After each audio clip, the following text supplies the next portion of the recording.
Conclusiva dal Savio di Cesena, in pista 5-6 anni non vincitori di 22,5 in carriera, Zagarambigi, Zeldov, Nando, Aquila, Azalea Jet, Zarax, Angelica. In seconda fila Lina Zac, Zoe GMG, Albiol Filmont, Allison di Gaia.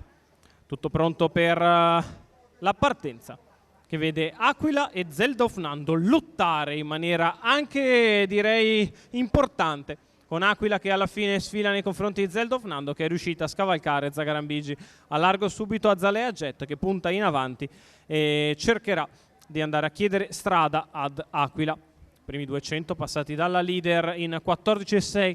Sandro Miraglia all'avanguardia, arriva al largo Azalea Jet, sembra poter passare. Si trascina il 9 di Albiol Filmont, che rimarrà allo scoperto dopo 400 metri in 29,7.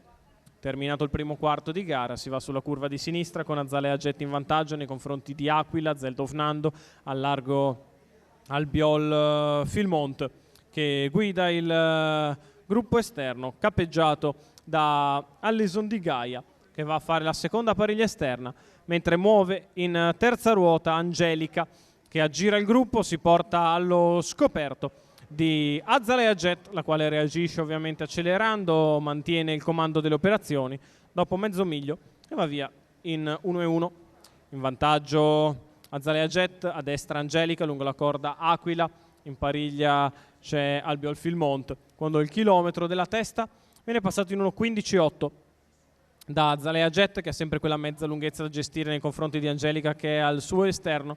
Viene stappata ora Angelica, che si mantiene saldamente all'esterno e prova ad impensierire anche Azalea Jet. 1:32 i 3/4 di miglio. Azalea Jet in vantaggio, Angelica che attacca al largo, Aquila lungo la corda, cede invece Albiol Filmont, cercano di venire a fare l'arrivo dalle retrovie ma sono ancora distanti. Anche Alina Zacchi in mezzo alla pista cerca di trovare da correre invece Zagarambigi, la retta d'arrivo con Angelica che attacca Azalea Jet, che si difende lungo la corda. Azalea in vantaggio, Angelica che attacca, arriva Zagarambigi, Angelica che copre Azalea Jet, è sul palo. Angelica probabilmente batte Azalea Jet, mentre per il terzo finisce bene Zagarambigi.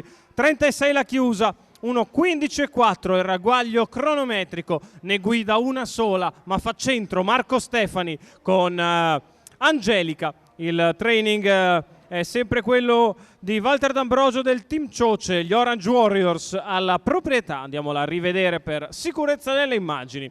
La narice che Angelica riesce a mettere avanti alla favoritissima Azalea Jet, la batte nei pressi del palo. Al terzo Zagarambigi. La serata dal Savio di Cesena si conclude con Angelica e Marco Stefani.